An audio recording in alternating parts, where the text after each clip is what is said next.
This is episode 279. Yeah, 279. We are live. Oh, Hey, everybody. awesome. Uh, so, this is the unedited version of the Sunday Morning Linux Review. And if you want the edited version, cleaned up without our mistakes, then check out smlr.us. We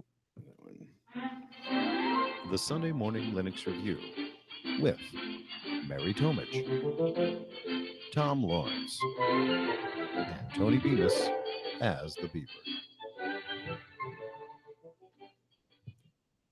And this is episode 279. Ethereal before the shark. Yeah, this is Tony Bemis. And Tom Lawrence. And everybody else, or Mary and Phil, are unable to be here. So, it's just the two of us.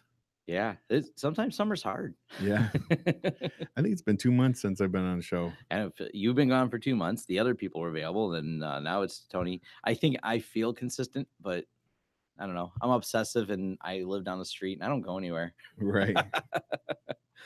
And we record at your office. So and we record at my office. You kind of need to be here. You'll find me here anyways. Well, you can have a key, but you'll find me here anyways on a Sunday morning because this is my backup mornings are generally on Sunday. Oh, yeah. I'm overly obsessive about, you do all the backups. I take them off site, copy them to the hard drives. And yeah, it's important. Yeah, you got to get it done. Look, I see disasters every day. Yeah. I'm reminded on a regular basis what can go wrong. All right. So what's been new in the last couple weeks for you? What's been new? So we talked about last time, and to get you up a little bit too, is I even talked to Tony in almost 2 months. So, he listened to the show when I was a little bit, I had the server die and everything else. But since then, we've gotten more servers because I wanted to do more videos on the XCP-NG, which is the open source, completely open source spin of Zen server. And so I've created a whole lot of tutorials on that, which has been a whole lot of fun.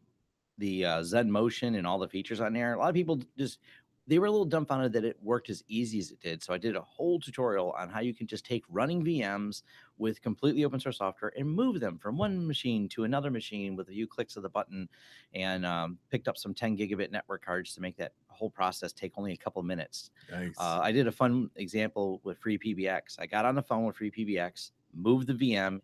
It doesn't drop a phone call while you're moving a VM. Really? Which is impressive. So the only thing it did was kind of funny because I was in the when you're talking, you know how when you drop packets on VoIP, it makes that little pause noise that sounds like a robot. That's the only thing that happened. It dropped a couple packets somewhere in the voice. So there's like a little and then it just continues on. It's so brief, you wouldn't think anything of it. But to me, that's one of the magical things that has come about. You know what I mean? You've been in technology as long as I have, and you're just like, you can never picture like running machines, servers. You just pass them along to another server. Right. Like the users keep using and the system stays up. You don't even reboot it. There's no downtime for this. So that's been fun demoing all that to people, because even though people don't understand VMs, I think that's that next level. I know it's been around for a while, but showing people, and of course putting it in the hands of people with free open source software, so people can build their little home lab and go, wow, I can do what the big boys can do in the cloud, and I can do it right here. Right. So that's kind of fun. That's awesome. Yeah. Other than that, it's been, I took a little bit of time away from the keyboard, a couple weekends where I just disappeared into the woods, as I call it. I get on my motorcycle and go off-roading, and that's the very low tech side of Tom, where I'm not even, I have a special, like, those Pelican indestructible cases. I put my phone inside of that because occasionally you fall off motorcycles in the woods, and I want to make sure nothing ever gets broke. So I don't even keep it in my pocket. But it also means I'm completely offline, so to speak, and my phone's doing whatever it's doing, but I'm very far away from any technology. I don't bother to check it. Like, I'm just going out in the woods. It's there more for in case I fall and I can't get up again. Right. I am over 40 now. So it's mostly there, like, in case of emergency. It also helps because if I fall off the bike, it won't be broken. I can just open up the Pelican case and be like, hey, honey, remember that worst case scenario thing I talked about? Right. You still got to have a backup plan even when you're going out in the woods. My unplug is going camping. Yeah. So every year I go camping at least 2 weeks with my family. And so we went camping a few weeks ago, 4th of July and then we're going to go again in August. But I was forced to go offline completely Because with my your phone. phone. Yeah, my wife was handing my phone, and we were transferring boats. And as she handed my phone, she like let go of it before my hand was actually there to grab it, and it fell. And it looks like just a couple of breaks on the LCD or on the glass, but it completely blew out the LCD. Uh, And when you can't see anything on your phone, you can't. I had Bluetooth turned off, so I oh, couldn't like Bluetooth to it. You can't turn on the USB to pull data off of that's it. rough. You can't do anything with it. Although it'll sit there and my alarm goes off at 5:30 a.m. That's all it does. And I can't shut it off. Wow. So I ended up getting so it was a Nexus 6P, and I got a Pixel XL, Oh, just Pixel 1 XL that's a nice phone though. used. Yeah, and it's in really good shape. Bought it from a guy that I got a new case for it, a new screen protector, but I like it. Yeah, so far it's been really nice. Yeah, I was always happy with my Nexus. I love my Pixel. As much as I'm an open source advocate, I know someone's like, "But you're not using a Libre phone." I'm like, "Look, Google makes it practical, embedded in their ecosystem." Yeah, but it works Yeah. so well. The photos I take on it, I was out. I did get my phone out yesterday when I was out in the woods to take some beautiful photos of where I went and stuff like that. And I'm like, it's just such a nice job. Like I don't have to carry a camera or anything with me. It's just Yeah. Yeah, that's what's crazy about it. yeah, And I don't even my SLR broke and I didn't replace it. mhm. I was pretty angry when my SLR broke. I don't know what caused it to die. It wasn't that old, didn't have that much use, but it died. I looked up fixing it is $350. And I'm like, no. Wow. Yeah, Canon wants a lot. I mean, it's a 3-year-old camera, but still, Canon wants quite a bit to fix it. I'm like, in the 3 years, it's hardly been used because it's only used professionally, Yeah. hardly ever used outside, and it just died. Hmm. So, but I thought, why do I need it? Like, I haven't used it to take photos. I was using it more for video than photos for my YouTube stuff. But now I'm like, my phone does everything. Right. Yeah, it's amazing how much it does. And that was the other thing that I got an SLR, a year ago, Mhm. and it's hard to justify taking pictures with the SLR unless I need like just a stable like Yeah. portrait photo. But your photos from when you travel overseas were pretty awesome. Yeah. The SLR is superior. It does have a better picture quality. It's just less convenient than the phone. So Oh I yeah. do know it is a better medium for stuff. But yeah, Yeah. Yeah. Speaking of traveling overseas, so when I went to China for 2 yeah, weeks to teach, and I took my Canon SLR, uh, and I didn't bring a tripod because I thought I'd just snap and yeah. walk around. And but then when I was there, I'm like, I found some techniques I wanted to try out, and uh, I don't can't think of the name of it right now. It's HDR that you can do Oh yeah, from the yeah. SLR. Yes, Exposure bracketing. yeah. Yeah, Exposure bracketing. or Yes, AEB, automatic exposure bracketing. yes. So I set one of the user program modes to do that. Oh, And cool. then when you set the put it for a timer, like 2-second timer, it'll go through all three pictures. So what it does is it takes three pictures at different exposures. So you have something that's overexposed or slightly overexposed, slightly underexposed, and then what you would normally see. And then you use software on your computer like To merge them together. to merge them together, and then it takes the bright parts and like gets rid of that, and then puts in what you would. It does the merging, so it Yeah. looks a lot better. You get a lot more dynamic range. Exactly, and that's what HDR stands for, is high Yeah. dynamic range. And if you want to learn further about this, it's really interesting.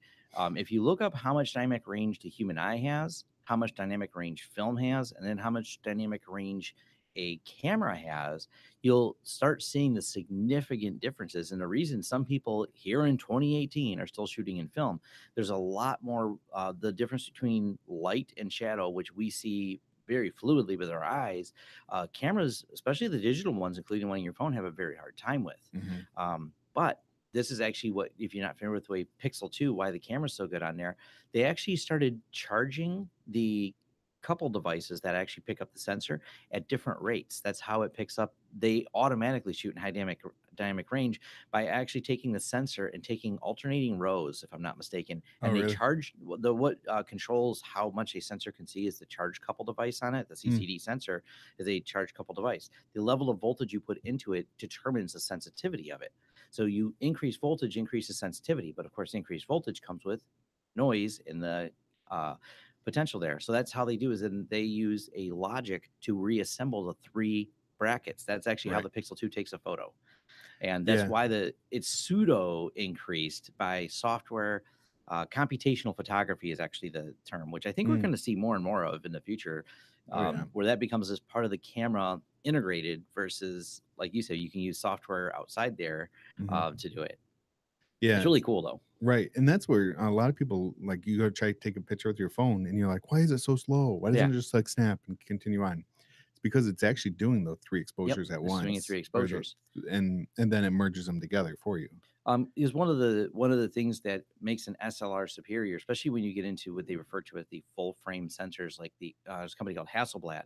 The body of a Hasselblad, not the lens, costs about $30,000. Whoa. Yeah, they're very expensive, but the reason people like them, the larger physically you make the sensor, due to the level of technology we're at, the more light you can let in and the better control you have. Like you can get a crisper image. Think about a phone. The sensor is about 1/2 the size of a phone on a Hasselblad. It's that big. So think about how tiny the phone sensor is. So requires more trickery to get that visual dynamic range out of a phone than it does a Hasselblad because they're starting with this monster of a sensor. Yeah. So they can do a lot more. And just from density, they also, I forget how many I think they're 100 megapixel. So they shoot at super high resolutions. And one of the advantages of high resolution, actually, the camera over my shoulder was a Canon camera for our studio. It shoots at 4K and downsamples to 1080 on purpose. It doesn't even support 4K export because if you start with 4 pixels to determine the color science of them and 4 pixels and bring them down to 1, you have 4 data points brought down to 1, so you produce a more accurate photo. Oh, That's how a wow. lot of that works. So people, what do I need a 100 megapixel photo for? Well, you don't. They take more data, downsample it down, but because we have more data points to start with, we end up with a better output. I dug into it before I even bought this camera because I thought, why don't I buy 4K? And I'm like, why does Canon want so much money for these studio cameras and why don't they output in 4K? What makes them so amazing? And now I've learned. And that's it. Yeah. There was a rabbit hole of 2 days of reading that Tom, like, I'm going to stop here because I could keep going on about it. It became like, wow, these are some smart people that did this. That's really clever. Wow, this is cool. And next thing you know, that's how everything's hyperlinked. The internet's so full of information now. Right. Yeah. Yeah. That's cool. So this turned into a camera rant. Yeah. Anyway, so but more on the travels, I can get into that more on Yeah, I another think we're show. going to do a follow-up episode Yeah. about firewalls and what it's like to have internet in China. I think that's a show into itself, and Phil said he would love to be included on that. So we'll do that a fresh next episode when we may do something that's off schedule for that too, based on because it's been tight with trying to get everyone here on a Sunday morning because of people traveling on the weekend. So we'll pick one. We'll do a fresh looks and off one. Plus, we are going to do a fresh looks soon with Michael Lucas too. Yeah. So that's all the news stuff we have related to the SMLR podcast. Awesome. That's right. All right. So I think we should move on to feedback. We want to hear from you. Call 734-258-7009 or email show@smlr.us with your feedback and questions. All right. So feedback. I saw one email come through. The SSH? Yeah. Yep. That's the only one I've seen as well. I thought that was pretty cool. I'll go ahead and read it. Just want to let you guys know I enjoy the show a lot. I'm really looking forward to the proposed SSH key management and type overview episode. Maybe it could also cover options of key distribution, several machines, different users, admins, and regular users. And it would also be interesting to see how you go about this in different size organizations and organizations where not all users are too experienced with the matter. Now, this is something me and Phil talked about, and because I think Phil finished the book. I don't know if you finished it yet. And I'm going to read it before we interview Mike Lucas. His SSH Key Mastery, and one of the big chapters that became enlightening was his managing SSH at scale. and he talks about how to deploy it to thousands of systems and things like that. And there's the simple ways like of when you do the cloud stack, when you spin things up, already having your SSH key in there. So every Right. replicated copy I can just log into without passwords. Uh, but Michael Lucas, one of the things, and don't quote me on exactly because I have not read the book, but me and some of the tech people were talking about, apparently there's a way to distribute it in a DNS text record, I believe. Yeah, your public key. Yeah. Yeah. And Yeah. then having it pull automatically from a DNS text record, your public key, and put in there. Yeah. I remember Michael Lewis talking about that That's a before. clever way to do that. Yeah. That's I don't know exactly the functionality, but that's what we'll cover in that episode. We thought it might be a fun Fresh Looks episode just to do SSH, like because there's enough that Michael wrote a book on it, so we can Right. certainly do an 2 episode on books, it. actually. 2 books on it. Right. Yeah, and technically the name of the book is SSH Mastery. Yeah, SSH Mastery. And yeah, and so a second edition came out this year, right? I think so. I think so. Yeah, February 6th. So, And by the way, I see it says from the Netherlands, Michael Lucas's books get translated into many, many languages, so it may even be in your native language.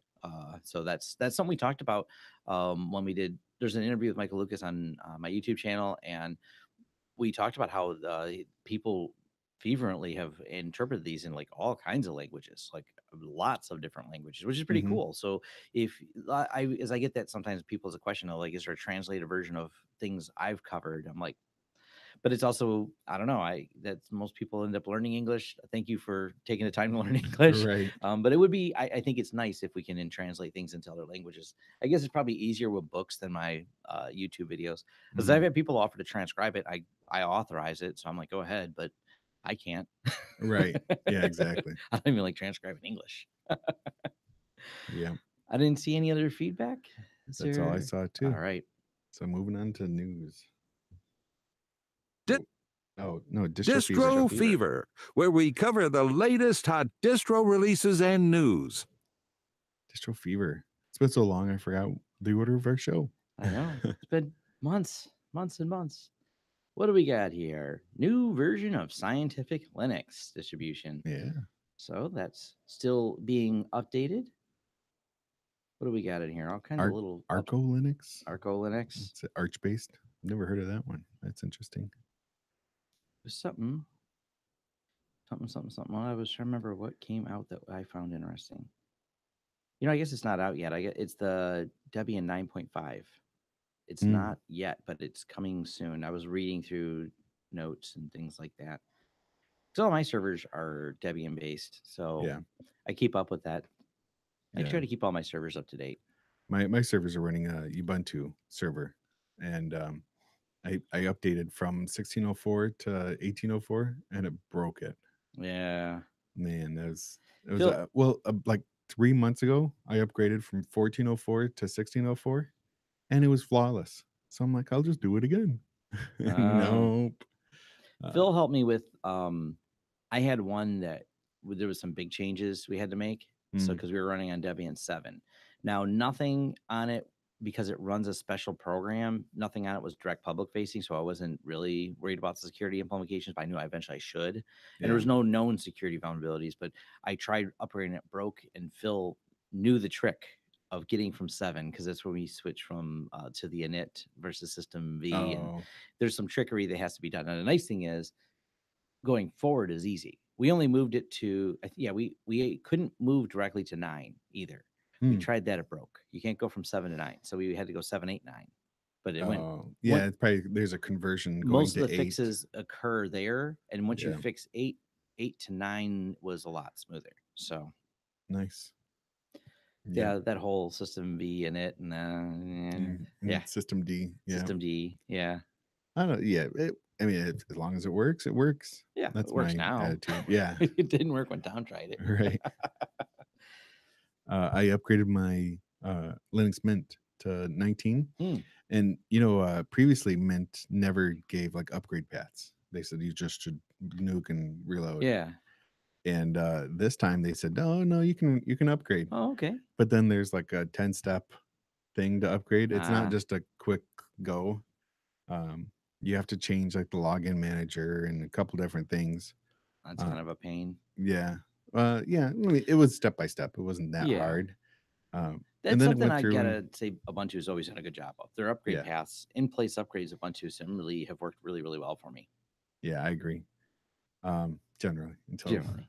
until you're running something on a server and Well, yeah, but except for Tony's server. right. Anyway, so I did the upgrade and now it's running pretty good.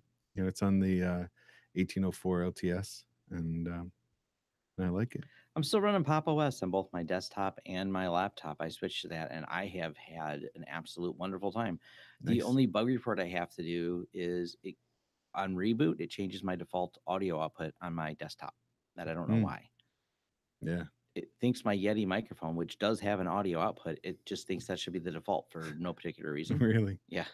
Mm, I don't know what makes it favor that one because it's probably because it's USB versus motherboard based. So they yeah. figured you're plugging it in second. Because Oh, I don't know.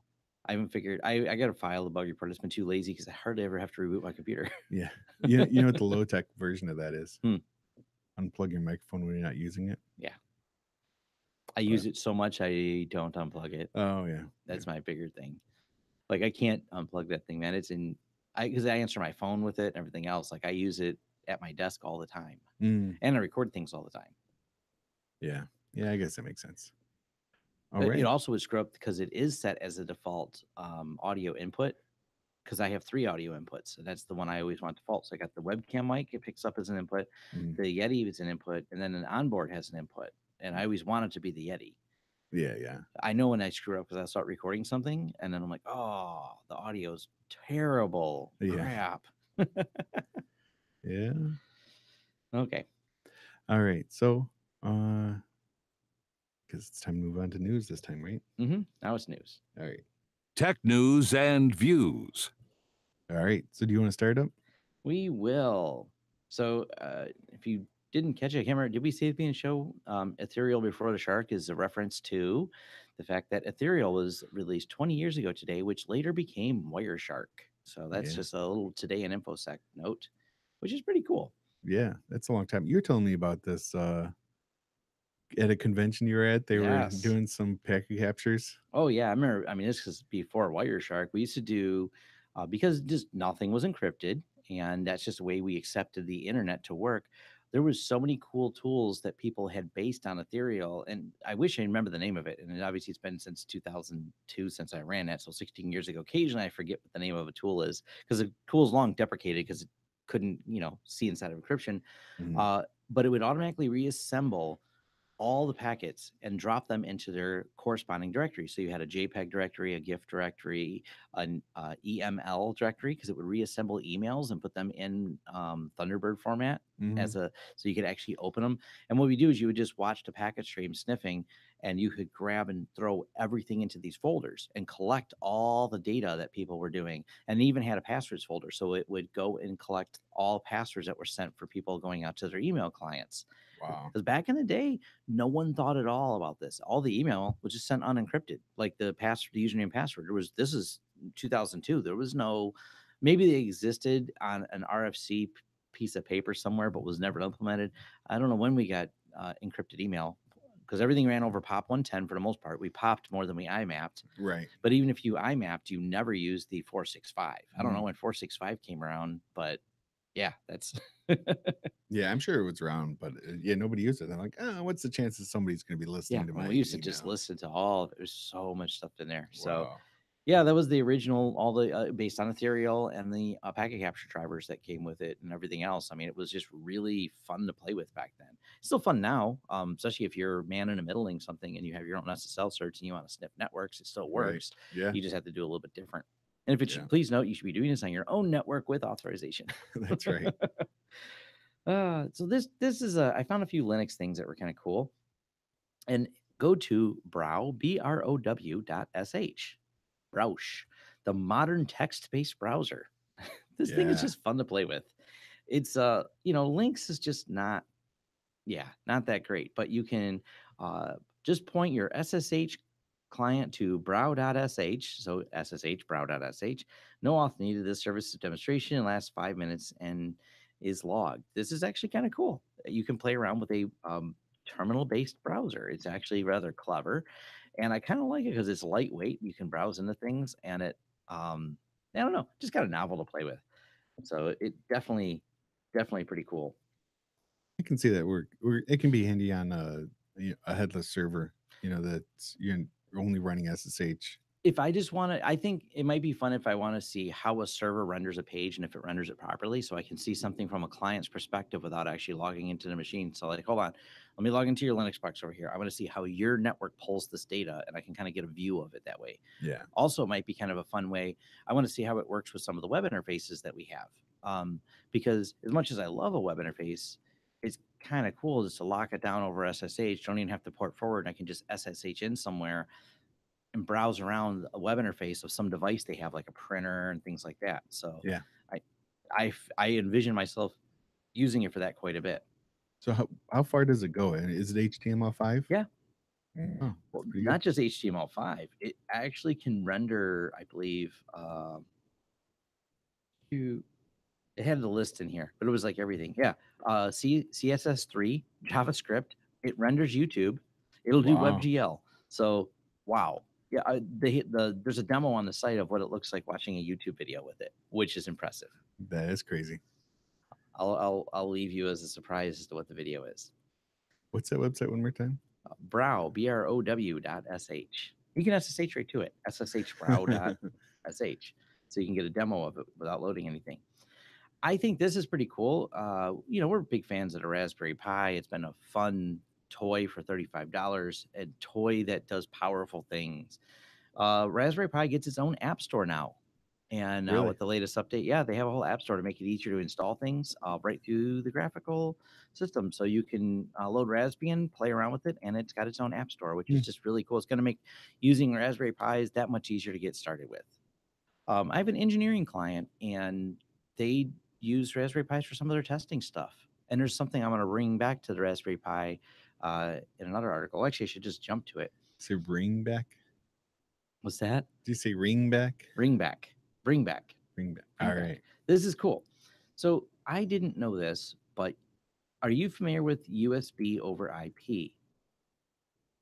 And I did you think know I've heard of it's it, built but into the Linux kernel? Really? Yes. So Linux-magazine.com has a great article, be in the show notes, and it's a step-by-step tutorial for connecting, even using, I believe it'll work over standard IP. You can tunnel it over SSH. You can play with it lots of different ways. You can take a device, let's say a Raspberry Pi. The Raspberry Pi does not have to have even drivers for it. It only has to have a physical connection, which Raspberry Pi has USB ports. Then you use USB over IP and it connects directly to your computer. And if you have a reasonably fast network, it works quite well. People have used everything from hard drives to printers. As long as you're limited by the network speeds. If you're trying to do this remotely, there's going to be considerations in there. So if you have something like a scanner, probably remotely is not going to work. But people did talk about scanners being able to work, and printers, and even anything that's that requires lower latencies works great on local network. But for remote network, especially like with USB sensors, you could find a sensor, but you're like, well, this sensor is something I need because it works really well, but it does not have drivers in a Raspberry Pi. No problem. It doesn't have to understand the drivers. It's literally forwarding it to you with no drivers. It's just moving because of Linux and the way you can pipe things is essentially that's why it's built into the kernel. It's a nothing when you think about it. Cool. Once you think about that level, you're like, oh yeah, it's just a device, and you can pipe devices across network because Linux. And now you're just moving it over to your computer, and your computer detects it as a USB device at the kernel level because these are kernel level drivers. You're just passing the kernel data across, and you can plug in devices. This has a lot of interesting use cases. Yeah, I could see a lot of out of band management stuff with that too. Yeah, things that don't require high bandwidth, but that someone had commented on a Reddit post that they got it to work with a security dongle, which I thought was really interesting. Yeah. They said as long as the latency is not bad, the security dongles, because they run persistent queries back and forth, I think thinking like YubiKey and stuff like that. I don't know if this is a good idea. This is one of those because I can't. The idea of the security dongle is not to publicly post it across the internet so people can use it, obviously. But the concept's pretty cool. Well, if you're tunneling it through SSH, then your SSH is pretty solid. Encrypted. But my thought was that if you could have like the management port on a on a network switch. Yeah. Is the new ones are all have USB plug, straight That's a USB plug really, into it. yeah. So if you screw up something, if the network still runs, but you screwed up something on your management, then you can connect in, through Yeah. a separate network or something. That actually is kind of neat because, for example, the Netgate devices that we like that run PF Sense, they have a USB on there, and you can even reload them from that USB because they support the full stack. So you could keep an image on a Raspberry Pi attached to your network, and you could put a USB expander on it, connect it to all your network switches, and kind of build an ad hoc remote push firmware and everything over the USB cable. Yeah. That's actually, see, Yeah. well, this is what we built. We could build a machine like this. We can build it. And it's all over that. Yeah, there's so many use cases. Even locally, when I have my switches in the back. Just locally being able to get into the console from anywhere is pretty cool concept. Yeah. So there's so many uses for this. This is such a neat thing. And why did I not know it's been built into the kernel for a long? This isn't like they just added it yesterday. This is just an article showing me how to enable a feature. Like Linux is amazing. There's just Yeah. the That's possibilities are endless. And someone thought, hey, I bet you could do this. This is a good article on the Mozilla blog. Dispatches from the Internet Frontier. And it's called The Invisible Tax on the Web Video Codex. Here's a surprising fact. It costs money to watch video online, even from sites like YouTube. That's because about 4 in 5 videos on the web today rely on patented technology called H.264 codec. This has actually been something that's kind of annoying to me because YouTube and them, that was for a while. I know they've expanded support since then, but they only wanted H.264. And it was a good codec, but all these little things add up quite a bit because there's royalty fees for having servers on there. Matter of fact, not everybody knows this. Just to have HDMI ports on your computer, there's a royalty fee paid for HDMI ports, if I'm not mistaken. Really? Yeah. I think I do remember hearing It's that. a very tiny amount. That's why no one really has come up with like this big rally against it. But if you're a device manufacturer, even if it's just a penny for every Raspberry Pi sold with HDMI port, there's a penny or whatever that cost is to going out to those royalty places. This is goes back in with the codecs. There's a big push, and this is what the article's about, is to go all royalty-free codecs, which I completely support. And it's the long tail of legacy is the problem. So we're still pushing MP3s on our site, along with we've been doing the OG, which we're working on what we're going to do in the future with some of that, because there's been some changes apparently at archive.org, which caused a delay in getting the last show released. But we prefer open formats, but all the podcast systems want MP3s because their infrastructure was designed on MP3. So that's what they're used to seeing. That's what they're used to pulling. And then, so as much as I love this project and I will support it as best I can, the other reality I have is it ain't going away anytime soon. But they talk about a new one called AV1. Apparently, it's some type of open source one. AV1 is well on its way to becoming the video alternative to patented video codecs. As of June 2018, AV1 1.0 specification is stable and available for public use on a royalty-free basis. So that's what the article is summed up with. There's a lot of details about the things in there. It's a short read, but it's a good article and something that not everybody thinks about. Yeah, nice. Now, this is where things went off the rails a little bit. People are up in arms over this.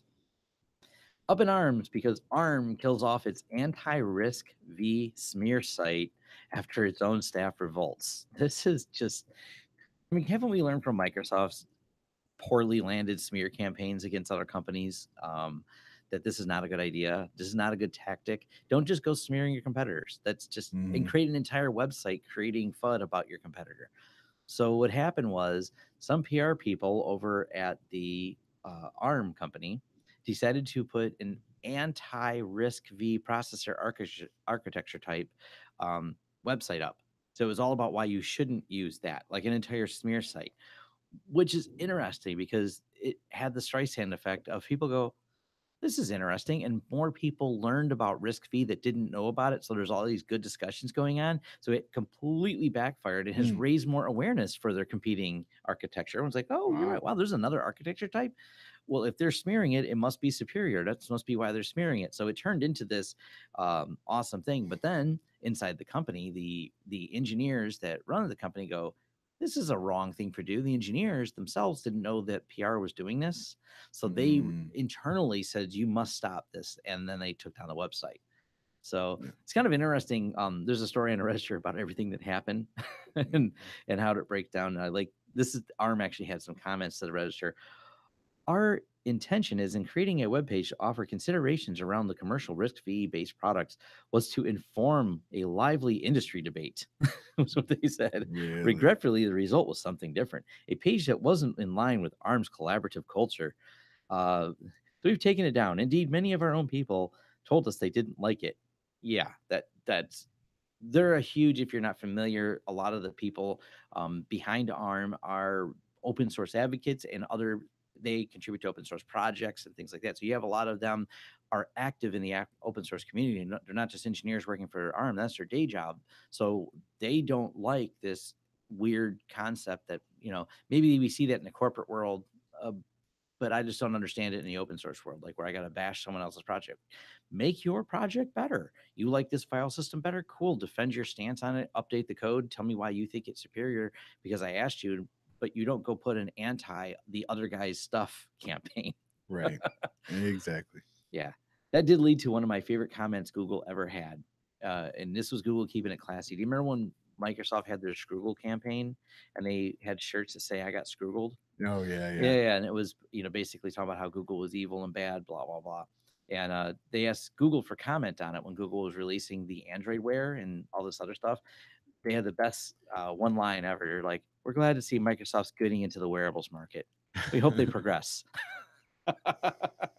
Yeah. I'm like, keeping it classy. That was just, it chuckles every time. And of course, more attacks at the hardware vulnerability. By the way, ARM's not at risk for this. As Oh, far as yeah. I know, at risk for this. Yeah. Play on words. Another Mary's not here. I got to come up with a pun or two.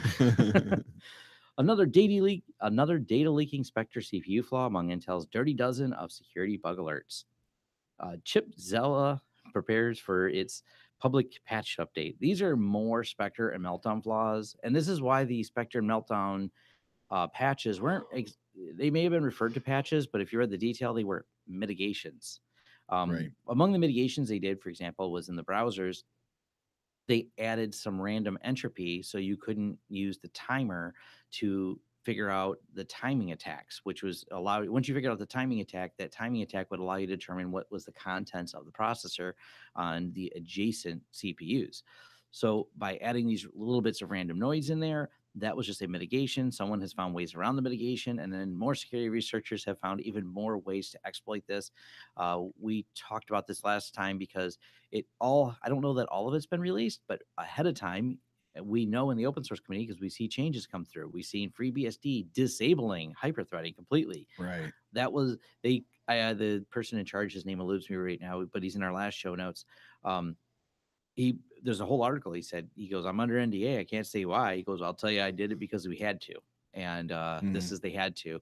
It turns out hyperthreading is extremely vulnerable to it.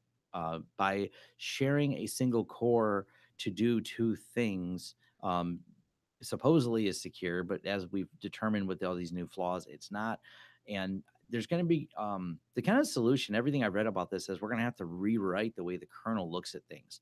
So if right now, if I run two completely separate processes, theoretically, they could end up in one hyper-threaded core split into two. So the two are completely unrelated processes running in a hyper-threaded core. So one process should not be able to, but through these flaws, could talk to the other one. The solution to it is if you have a secure program running, only its threads go to the adjacent hyperthread core. That would solve the problem. The problem is nothing's written that way. Right. So there's a lot of rewriting at the software level that helps mitigate this. So I don't know exactly how difficult that is to implement because I don't do that level of programming. That's from Yeah, I have deep no stuff. clue either. That's like Right. assembly. I mean, it's going to be in the kernel mode driver. I imagine there's at least something in the kernel that can be done to say, hey, this program only gets to run on these processors. But then how does that even work inside of a virtualized system? Once you start virtualizing the processors, we're all sharing processors. I have, Well, in a virtual system, the processor itself isn't virtualized. So but you see the actual processor on I know. VMs. But Um, that's why this gets that much more complicated. How do right. I say don't scone these threads? Because when I look at my VMs, they all have like, let's say 4 to 8 cores assigned to them. Cumulatively, the number of VMs I have, adding up all those processors, exceeds the number of logical processors in my and virtual processors in my system. So there's all kinds of sharing going on. Right. Yeah. So it comes down to the hypervisor actually that Yeah. has to be able to do it also. Yeah. Does it limit the hypervisor limit a single virtual machine? Says you have 8 cores. When you ask for requests, you only get these 8 cores. And then there's another sub one inside of that VM that says only these cores and then only these This is why the Spectre meltdown is causing the cloud prices to go up because we're losing compute speed. Over every patch day, it loses. I forget what they said, but some of the big cloud providers said, "Yeah, we're losing like 3 or 4%." Well, they're running on the margin, so that just increased the cost 3 or 4%. So right, yeah, because the customer is expecting the same performance. Yep. So then they have to up their processing or add more servers yeah. Right. And I mentioned it last time. I don't know if you ever had a chance to read the article, but on Serve the Home, they have a great article about moving away from the cloud called Falling from the Sky. Oh, Great article. And they talk about moving to a colo instead of cloud, and they saved they went from $36,000 a year, and they had every detail broke down from the server cost. They even included trip times to the data center in there as part of the cost. yeah. So I mean, it's a full TOC. It's a full TOC here, and they brought it down to $20,000 a year. So Wow. 16, I think it was $16,000 a year in savings. And they even put in there, this includes every 5 years buying new network equipment and every 3 years upgrading servers. Like they broke down all of that stuff in there, and having hot spares and all the other things you may need when you're running your own rack. To like a hard drive went bad, but no one's able to go to the data center till tomorrow, but we can swap it with one of the hot spares. Like there's some real, it's a good enlightening look. I want to actually reach out to them and see if I can interview some of them talking about, they do a lot of that type of calculation stuff. They think more in depth about it at scale, which is pretty cool. I mean, you're talking, their website needs that much a year, which is also impressive. Like they get that many hits on their website and forums that they're spending $36,000 a year when they were on Amazon. So yeah, it's interesting. That's good. Yeah. And I think that's the last I have for the news. Got anything, Tony? Oh, unfortunately, with missing my phone and not being able to get on my computer, I wasn't sure you've been out. So yeah, I mean, I heard from a few other podcasts about a few things, but I wasn't able to dig into it. And by this point, it's kind of old news. Yeah, so I knew I you're don't out of want town. to. That's why I put a bunch of links together here for you. So. You didn't send me your show notes. Oh, I did not send me the show notes. It's okay. Right. And then I actually have a project I'm going to be starting today. So cool. We gotta wrap this up. Yeah, not a problem. All right. Did you get music, or are we skipping music today? We skipped it last time. I won't lie. Yeah, no, I heard that. It's all right. Yeah, let's skip it one more time, and then when we're all together next time, then we'll have some music. Let us know. Listener feedback. Let us know. Do you like the music? We've been doing it for a long time. I don't know. Is it time for a change? Do you like it? Dislike it? Do you look forward to it every week when Tony comes up with it? Because the rest of us don't. Right. Let us know on that. We're looking for some feedback on that. So yeah, let us know. All right. And I think that's it. All right. So it's been a quick show. Yep. But Tony's project's not Linux based; it's physical labor. Yeah, I've got. It's really hot, and he wants to get started. Yeah, rip out my my back patio, 10-inch concrete patio. So it's gonna be a lot of work. He needs to use a jackhammer, though. Yeah, got to pick up the jackhammer and get that going today. You should time lapse it. Yeah, you can borrow my time lapse if you want. No, that's actually not a bad idea. I'd love it. I don't just sitting in the box over there. So I think that'd be fun. All right. All right. So you've been listening to the Sunday Morning Linux Review. This was episode 279. Hold on, I got to scroll to the top. Ethereal before Shark. Yeah. This is Tony Bemis and Tom Lawrence. See you next time. All right. You've been listening to the Sunday Morning Linux Review. If you would like more information about this or other shows, go to smlr.us.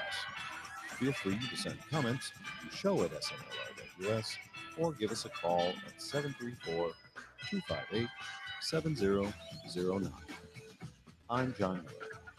If you don't like it, you can bite my 8-bit metal ass. That's bite with a Y. All right. All right. So goodbye, everybody. Thanks for listening live. Oh, we got 8 people on today. I know it's been almost exactly 2 months since we've done live. So yeah. And that would actually be another good show is how we do live and what our proposed thoughts of running live, and using OBS.